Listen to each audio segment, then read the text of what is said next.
नमस्कार, आप देख रहे हैं परिवर्तन बिहार। मैं हूं आपके साथ शुभम।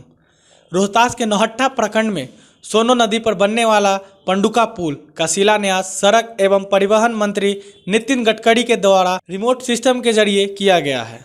यह पुल 4 राज्यों को जोड़ने वाला पुल होगा, जो 200 करोड़ से ज़्यादा की लागत से बनेगा। इस दौरान नितिन गडकरी ने कहा कि पुल से निर्माण होने से बिहार, झारखंड, छत्तीसगढ़ और यूपी की सीमा की दूरी काफ़ी कम हो जाएगी। देश के प्रधानमंत्री नरेंद्र मोदी के नेतृत्व में केंद्र सरकार देश या समाज में दूरियां बढ़ाने नहीं बल्कि दूरियां को कम करने का कार्य करती है। साथ ही 2024 तक बिहार में अमेरिका की तरह सड़क बनेगी। इस मौके पर नितिन गडकरी ने उप मुख्यमंत्री तेजस्वी यादव से कहा कि जो योजना हो दिल्ली लेकर आइए, सभी योजना को पूरा करके दिखाऊंगा। पंडुका पुल निर्माण होने के बाद नौहट्टा के पंडुका से 2-3 किलोमीटर की दूरी तय कर लोग गढ़वा पहुंच जाएंगे। अभी झारखंड के गढ़वा जाने के लिए डेहरी से औरंगाबाद, हरियरगंज के रास्ते 150 किलोमीटर की दूरी तय करनी पड़ती है। पंडुका पुल से यूपी के सोनभद्र जिले का बॉर्डर 13 किलोमीटर बाद पड़ेगा। सोनभद्र सिटी के लिए 55 किलोमीटर तय करनी होगी। फिलहाल घूमकर जाने पर 185 किलोमीटर की दूरी तय करनी पड़ती है।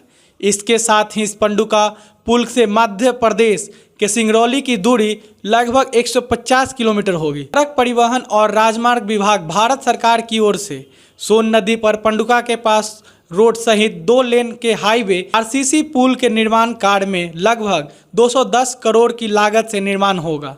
इस पुल की लंबाई करीबन 1500 मीटर, चौड़ाई 18 मीटर और दोनों राज्यों में सड़क से जोड़ने के लिए लंबाई करीबन 650 मीटर होगी, जिसमें रोहतास का 400 मीटर और गढ़वा झारखंड में 250 मीटर की लंबाई होगी। इस पुल के निर्माण में लगभग 2 साल का वक्त लगेगा। तो आइए सुनते हैं कि क्या कुछ कहें सड़क एवं परिवहन मंत्री नितिन गडकरी ने अपने भाषण के दौरान। करने के लिए बिहार के पैकेज में हमने कोशिश की थी, कुछ अड़चने आ गई। यहाँ फॉरेस्ट के कारण कुछ अड़चने थी, अभी भी है, और इसलिए स्वाभाविक रूप से ये पिछड़े हुए क्षेत्र में इस ब्रिज का महत्व भी बहुत ज़्यादा है। ये समस्या जो थी ये हल करने के लिए ये पुल अब मंजूर हो रहा है। और आप झारखंड और बिहार में फॉरेस्ट वाले हमको काम ही नहीं करने देते। अब ये आपकी जिम्मेदारी है कि फॉरेस्ट क्लियरेंस नहीं मिलने के कारण ये काम शुरू नहीं हुआ है, आप जल्दी उसको करा दीजिए। वैसे मैं तेजस्वी जी से अनुरोध करूंगा कि ये ब्रिज तो बन गया है, इसको मैं 4 लेन के राष्ट्रीय महामार्ग से जोड़ना चाहता हूं, पर आज इस पुल में आते हुए मुझे आनंद इस बात का हो रहा है कि ये ब्रिज की बहुत बड़ा इतिहास है।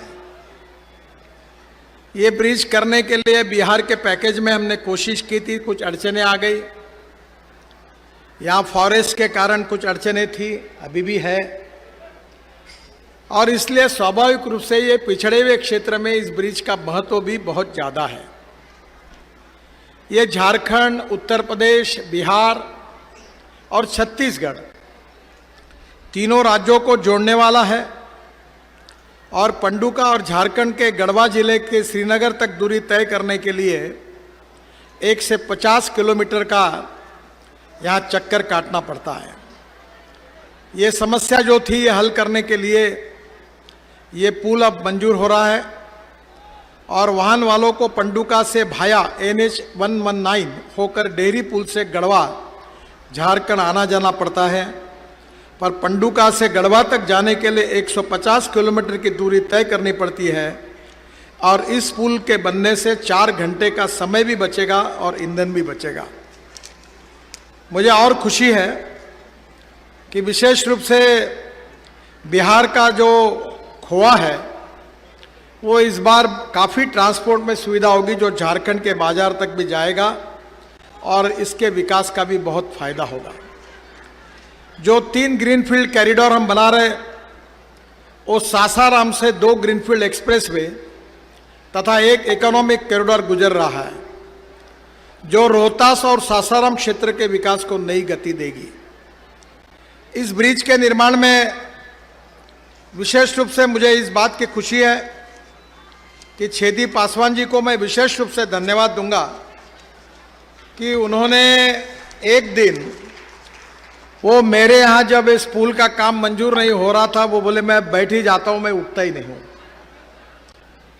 और उन्होंने आपकी समस्याओं का किला इस प्रकार से लड़ा कि मैं अधिकारियों को मैंने कहा कि भाई का सब बातें छोड़ दो, ये छेदीराम जी इतने बार मेरे पास आए हैं, अब इसको मंजूर करो और इसका तुरंत लेटर दे दो और इस विषय को समाप्त करो। तो मैं छेदी पासवान जी को विशेष रूप से धन्यवाद देता हूं और उसके साथ साथ हमारे झारखंड के सांसद विष्णु दयाल जी को भी, वो भी इसके लिए बार बार आए। ये दोनों के जीवन में इस ब्रिज का सपना आज पूरा होते हुए दिख रहा है, इस बात की मुझे खुशी है। मैं दोनों को भी बहुत बहुत बधाई देता हूं, उनका अभिनंदन करता हूं। और विष्णु दयाल जी ने जैसे कहा है कि इसका उद्घाटन करते समय वो झारखंड में कार्यक्रम करे, तो जरूर मैं उसके उद्घाटन के लिए झारखंड में आऊंगा, ये भी विश्वास विशेष रूप से देता हूं। मुझे इस बात की खुशी है कि पटना आरा सासाराम जो ग्रीनफील्ड एक्सप्रेस वे हम बना रहे हैं, ये पटना से सासाराम तक 4000 रुपए करोड़ की लागत से 118 किलोमीटर लंबा 4 लेन ग्रीनफील्ड एक्सप्रेसवे बना रहे हैं। ग्रीनफील्ड का मतलब यह है कि ये पूरा रोड अभी नया बनाएंगे और इससे निश्चित रूप से इस हाईवे से पटना से सासाराम तक 4000 करोड़ का जो हाईवे बनेगा, इससे विकास में एक नई दिशा मिलेगी।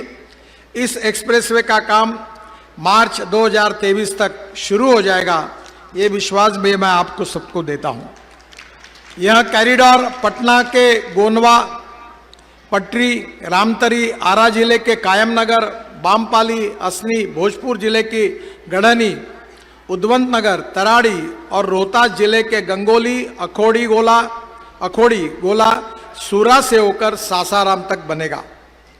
यह कॉरिडोर जो बात की गई है, यह पूर्वांचल एक्सप्रेसवे के रास्ते वाराणसी, प्रयागराज तथा लखनऊ और दिल्ली एवं कलकत्ता के लिए भी एक नई कनेक्टिविटी आप सबको या विशेष रूप से सासाराम जिले के लोगों को मिलेगी, इस बात की मुझे बहुत खुशी है। हम वाराणसी से कलकत्ता एक ग्रीनफील्ड हाईवे बना रहे हैं जिसकी लागत 40,000 करोड़ रुपए है।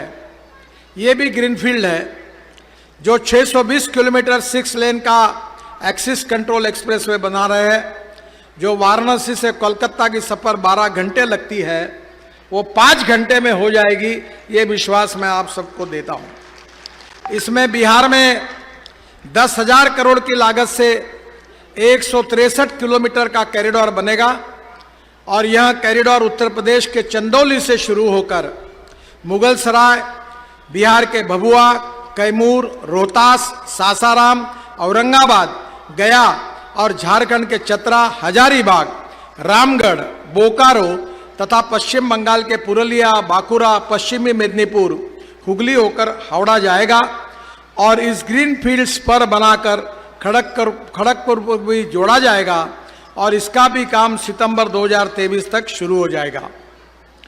फिर जो चौथा जो है वो इम्पोर्टेंट है, वाराणसी औरंगाबाद चौरदाहा इकोनॉमिक कॉरिडोर। ये 5,000 करोड़ की लागत से 262 किलोमीटर 6 लेन लंबा वाराणसी औरंगाबाद चौरदाहा इकोनॉमिक कॉरिडोर बनाया जा रहा है। इस कॉरिडोर की लंबाई उत्तर प्रदेश में 57 किलोमीटर तथा बिहार में 135 किलोमीटर है। 192 किलोमीटर में काम चल रहा है, जो दिसंबर 2023 में पूरा हो जाएगा और 70 किलोमीटर का काम अवार्ड कर दिया जाएगा और अगले साल इसका हम उद्घाटन भी करेंगे। यह इकोनॉमिक कॉरिडोर वाराणसी से बिहार के औद्योगिक क्षेत्र से होकर झारखंड से धनबाद को जोड़ेगा। सांसद विष्णु दयाल जी ने यह गढ़वा के अन्नराज घाटी में लगातार होने वाली सड़क दुर्घटनाओं के बारे में कहा है।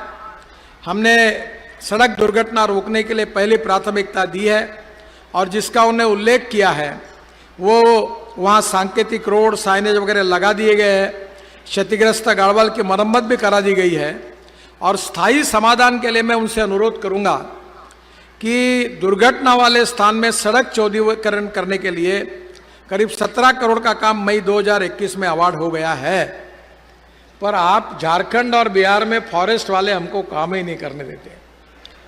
अब ये आपकी जिम्मेदारी है कि फॉरेस्ट क्लियरेंस नहीं मिलने के कारण ये काम शुरू नहीं हुआ है, आप जल्दी उसको करा दीजिए।